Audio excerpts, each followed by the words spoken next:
And welcome back, episode 4, final episode.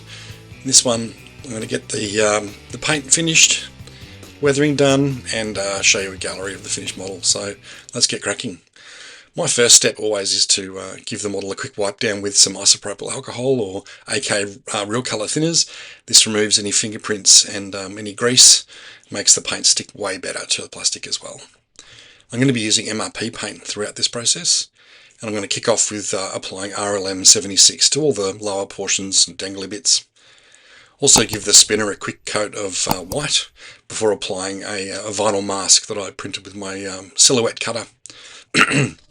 This is a pretty easy process. I just downloaded the file from the internet. There's files available everywhere. Very pleasing applying the vinyl mask. Straight over the white. And then the whole thing gets a quick coat of RLM 70, which is a very dark green colour. And then you get the fun of peeling the vinyl off to show your completed spinner. Well, completely painted spinner anyway, and it falls off the stick. But yeah, you get the gist. This is always good fun. And then applying the propeller to the rear part of the spinner disc is a pretty simple process. Is, very positively locates. Can't mess it up.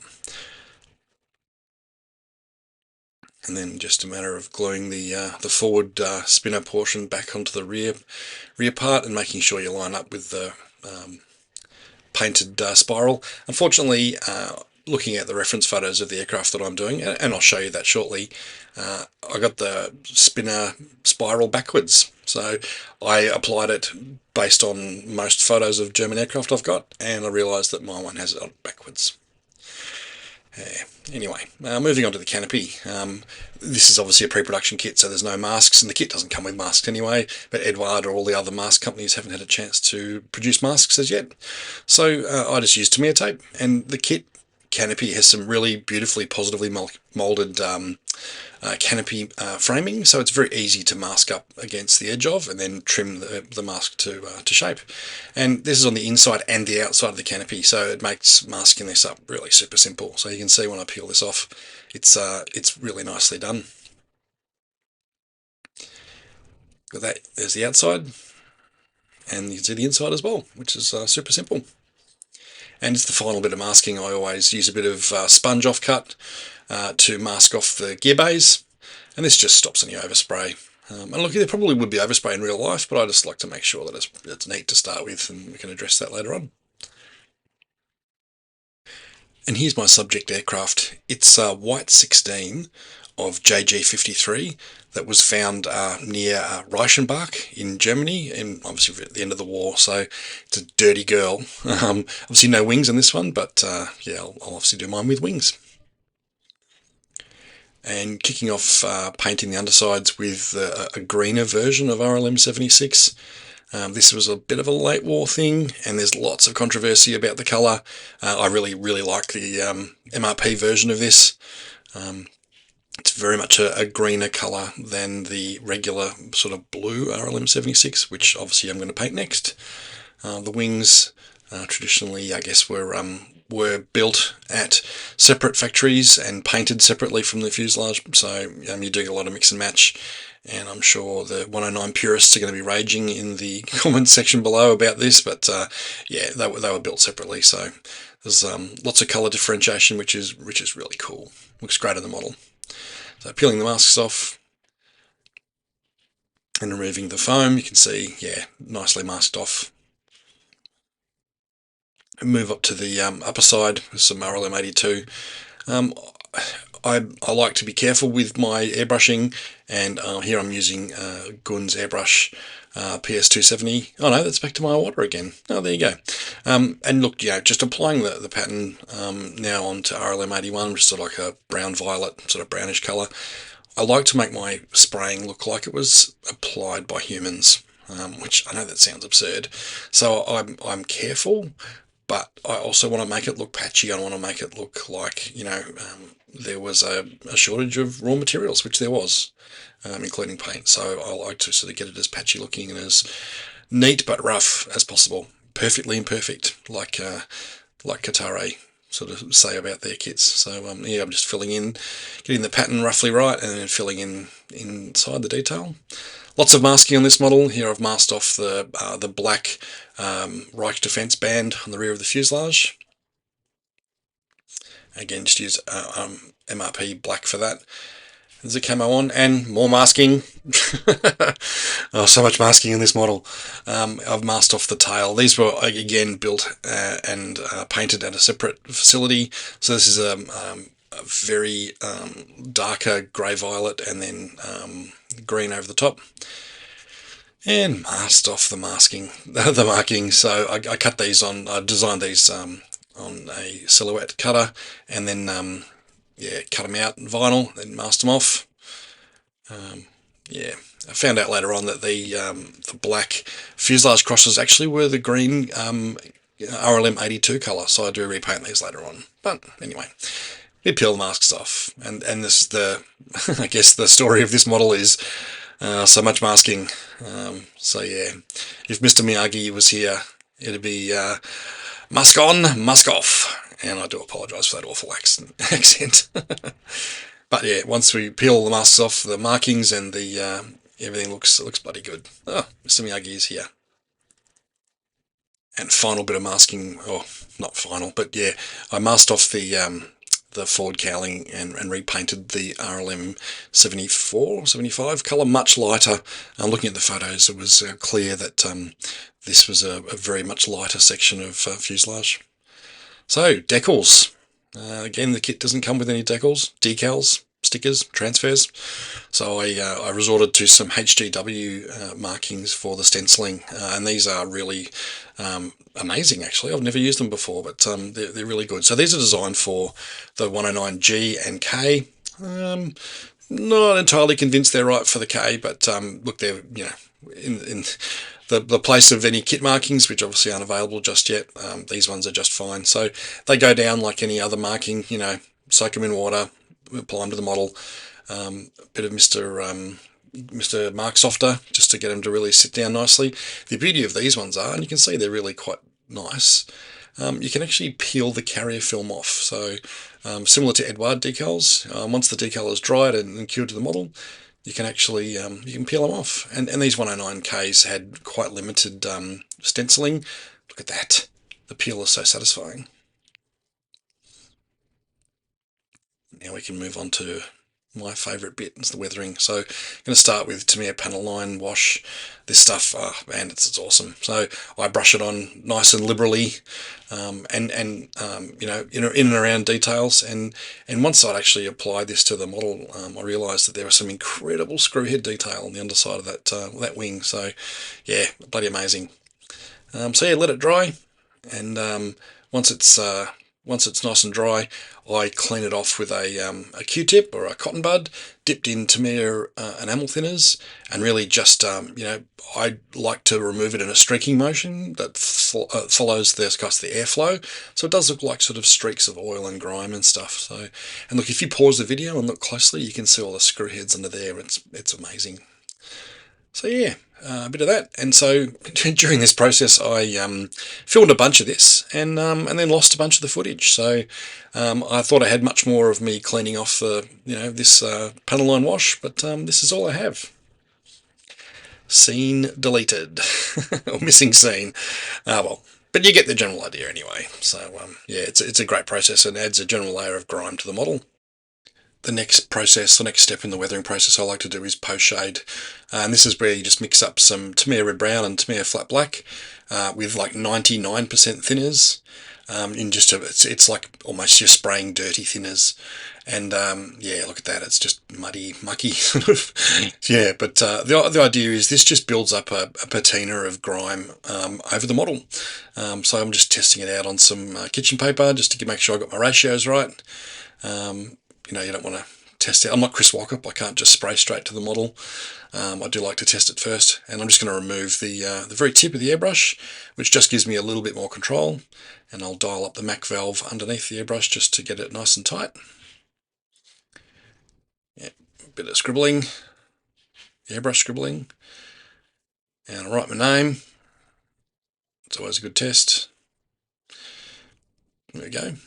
So we're just, going to use this to apply a level of grime, and I actually like to kick off by sort of spraying the exhaust pipes with post shade. So it's a really nice sort of mucky, browny, bronzy, yuck colour, and it's just successive layers. It does take a bit of time to build up this level of opacity, but I just keep at it, and it actually really is a nice base coat for things like exhausts. It's also a great way to base coat for exhaust staining and gun bay staining, gun smoke staining, that sort of stuff. So look, I do it, around detail and around areas where the crew might have handled the aircraft with greasy hands, and it just adds a really nice layer of patina and grime. It's a really cool process, and I just take my time with it and just apply successive layers. And look at that, I'm using it for gun smoke out of the shell ejection ports underneath the gun, underneath the fuselage, underneath the gun. Yeah, so look at that, you can see just building up layers. I like to do it I guess quite slowly, because I don't want to overdo it, and just I guess the slower you go and the more layers you add, the better with the finish. And once that's dried, and once that is drying, I like to start to glue some of the smaller parts together. They all need to be weathered at the same time. I know that sounds kind of obvious, but I like the fact that I like to do it myself, weathering everything at the same time, so that they're weathered the same, because everything would weather the same. So I know that sounds really obvious and a bit silly, but so I'll glue all these parts together, glue them to the model, so that I can weather them while I'm weathering the rest of the fuselage. And gluing these together is super satisfying. You can only glue them the right way. The gear bay doors to the gears, the gear legs, and yeah, look at that detail, man. Built-in, included brake lines, and then again the wheels can only glue on to the correct gear leg, which is a credit to Kotare. Look at that, beautiful detail. And so actually gluing these to the model is deeply satisfying as well. You can't glue these in incorrectly. They only go in one way, and they fit in very, very positively. And there's a slot inside the gear bay, and they just slot in. Also a bit tricky to do when you're reaching around a tripod and a camera, so it looks like I'm fumbling, like a ham-fisted. Yeah, but it actually does go in very, very positively. Pushes in.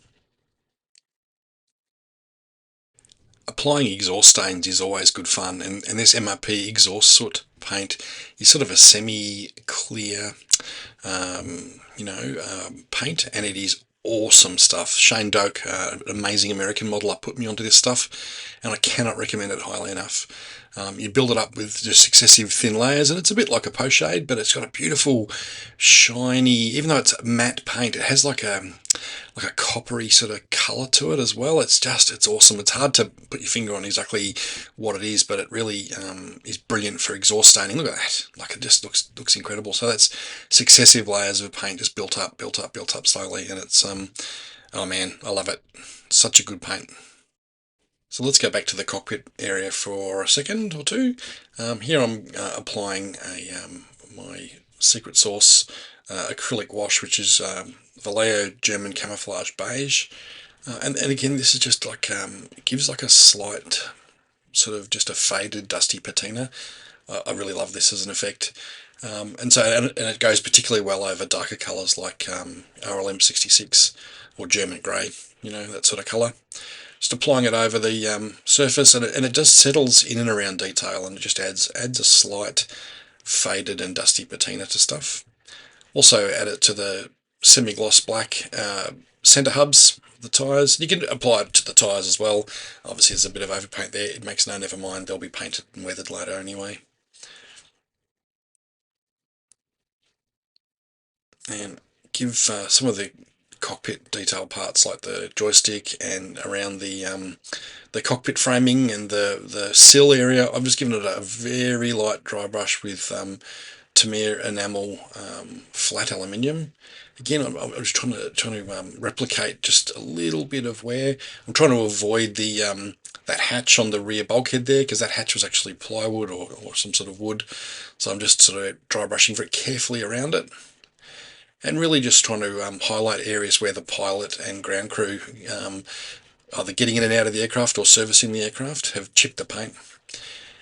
And I've elected to go with the seat tub that has the seatbelts moulded in. They're beautifully detailed. So I'm just using some AK 3rd Gen paint, and if I could focus, that would be great. Come on, focus. There we go. And just painting in the straps, and look, any sort of lighty, dark yellow, canvassy type colour will do. They're going to get weathered. First step in that process, obviously, is I just give them a bit of a panel line wash. So out with the Tamiya panel line wash again, just to capture any sort of detail. It's a pretty simple sort of process.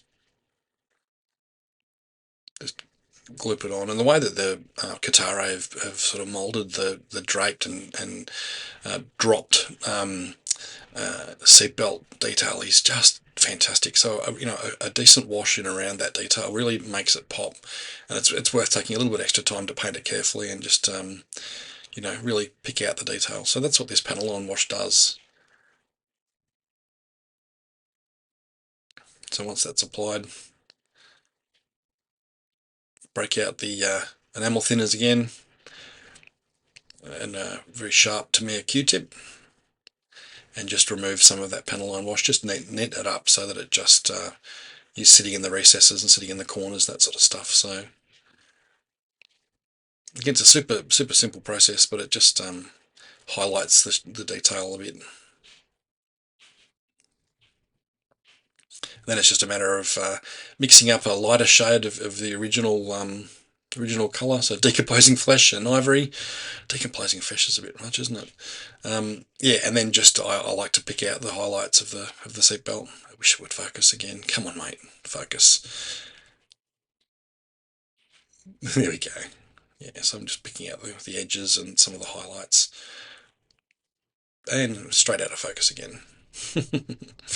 And a final step is just to, again, with a bit of Tamiya flat aluminium, to pick out some of the buckles, and let's see if I can get this actually in frame. No? Oh, there we go. There we go. The beautiful buckle detail that's included on the seat belts. Just a matter of highlighting that with a bit of flat aluminium. And I'm using just a very tiny godhand short-handled paintbrush here, which is really handy for painting this detail in. And pick out some more of the buckle detail.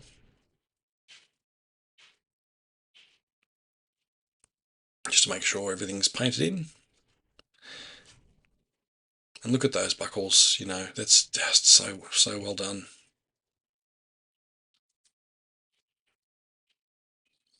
And then it's just a matter of a bit of glue and dropping it down into the cockpit. You could do this earlier when the instructions do call it out.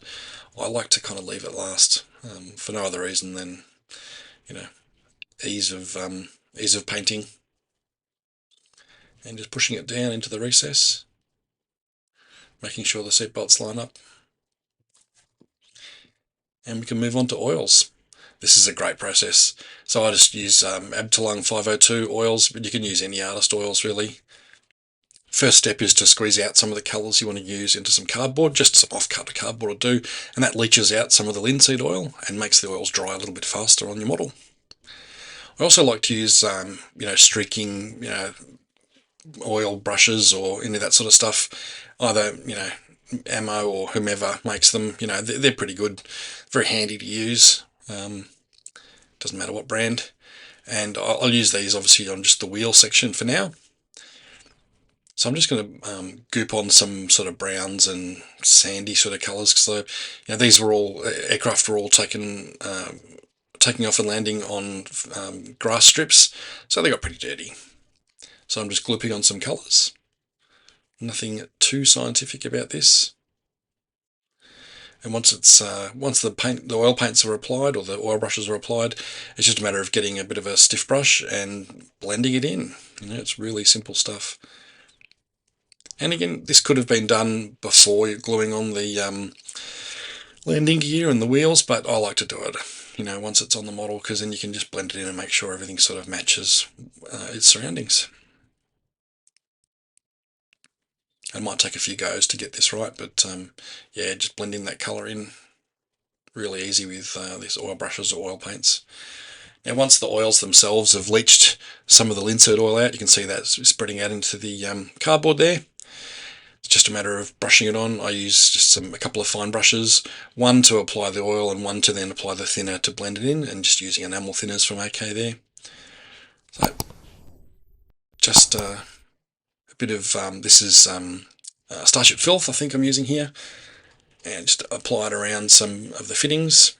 And I will actually go into, in future videos, I'll go into using oil paints in a far more in-depth way, but this is just a quick how-to, I guess.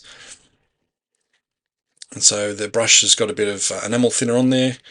This is the second brush, and it's now a matter of just streaking and blending that oil away. So, these aircraft weren't diesels, so this isn't meant to be diesel fuel streaking, but it's just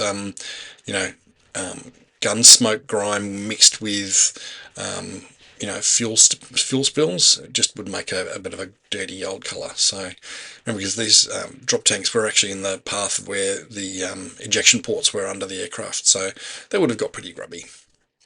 So just a matter of blending and streaking and just dabbing the oil around, moving it around, make it look a bit like a mix of oil streaks and grimy handprints and that sort of stuff. So it's a very very pleasing process. So yeah, oils are incredibly forgiving and really, really great to use. And I'm self-admittedly very late to the oils party, if you like. I resisted using them for a long time, but yeah, really fully embracing now. So that's just a matter of blending it in. And the more you blend, it sort of, you can get dabbing motion and that sort of stuff, and it just looks like grime and looks, makes a really nice added layer of filth. You're adding some more to the bottom of the drop tank. These things sat on the ground and also were handled by ground crew that would have had oily and greasy hands and that sort of stuff. So I would imagine that handling them just generally would leave some really sort of grubby handprints and stuff. So that's what I'm trying to replicate here. And then that drain plug at the bottom there, would leave stains and that sort of stuff. So just a bit of further blending, and you can see. Adds a really nice patina to the part.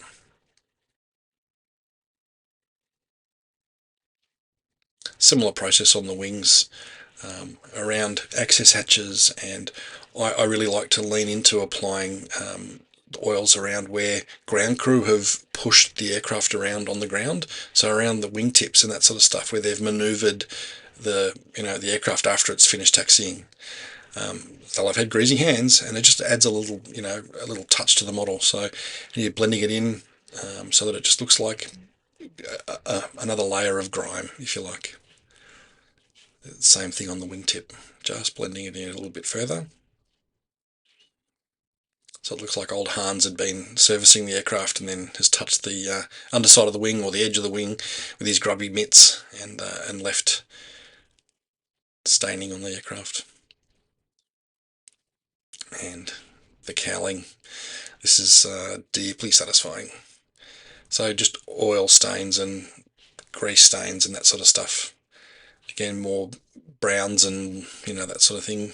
Starship Filth is a terrific colour. Also, sepia is a great colour as well to use. So I just brush it on and then blend it with a damp brush.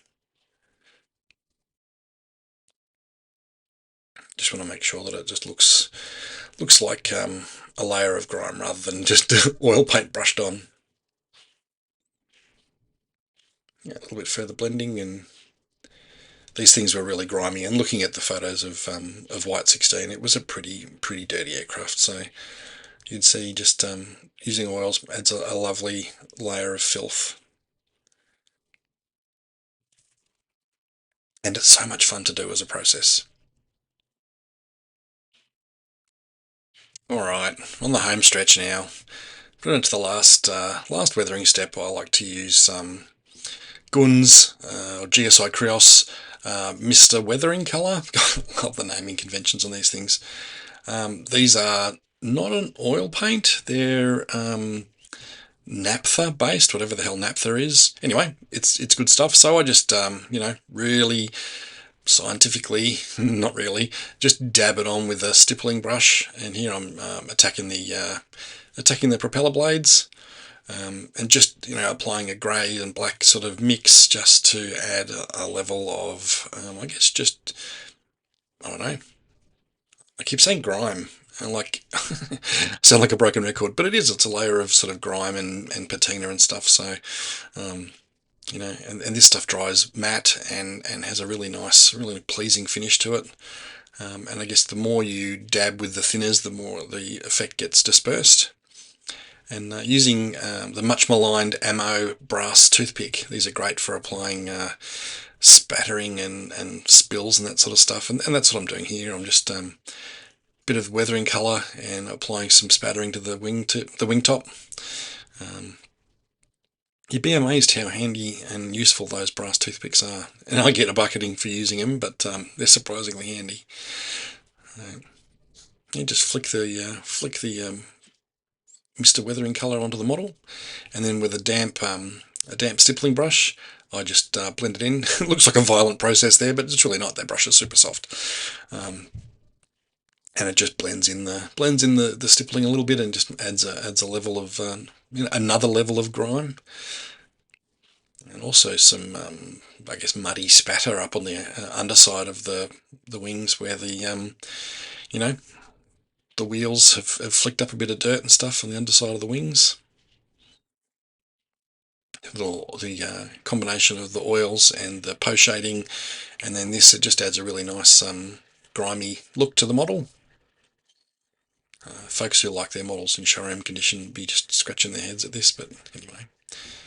The wing root panels were actually plywood on these late aircraft, so here I'm just applying some chipping sort of back through the paint to the plywood underside. And this was quite a common thing, so it's actually a nightmare to do. I don't know that I've nailed the effect just yet, but I'm trying to get like a streaky, scratchy look to it. And I'm just using some AK 3rd Gen paints here, and some final scratching only on the some paint chips, only on the wing surface, not on the wing root panels, which was like I said, plywood. So just on the flat surface of the wing, just lots of little chipping and that sort of stuff. A lengthy process, but these Prismacolor pencils are really lovely for adding this. It takes a while, but you can see that nice little bit of shine there. And then we can start gluing on the last few little pieces. So this is the Moraine underwing antenna. It just slots straight in. Bit of glue. I like using the Tamiya orange cap because it just takes a little bit longer to dry and gives you a little bit more of a chance to fit everything in. Same with the drop tank. Just a bit of glue on. And straight on. It's very positive locations, a nice locating tab there as well, and fits on beautifully.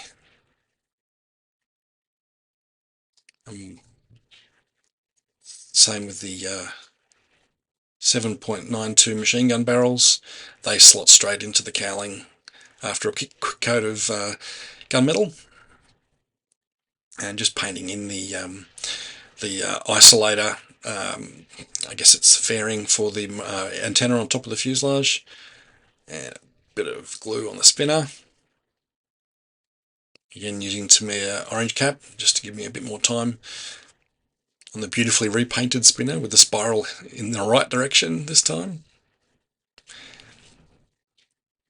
Make sure that's glued on nice and straight. And glue the canopy on. You can see in this bit of footage as well, I've already glued on the wire antenna. I just used some rigging line. And one final thing that's called out in the instructions, is to add the little, I guess, the stiffener rod in the underside oil cooler. So Kotare weren't able to mould this in scale, and they call that out. So I just used some evergreen rod and a quick coat of paint, and that's the last of it. So thanks for sticking around this far, and yeah, let's go to the gallery of the finished model after I've painted in this little last section.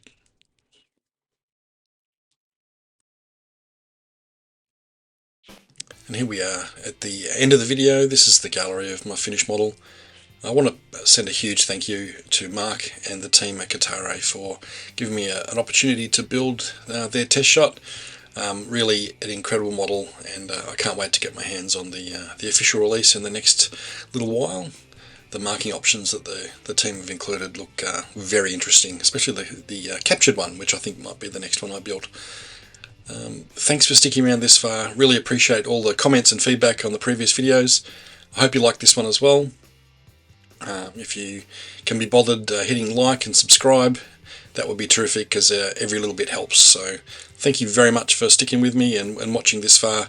It's been fun, and I look forward to the next video. So thank you very much for sticking around.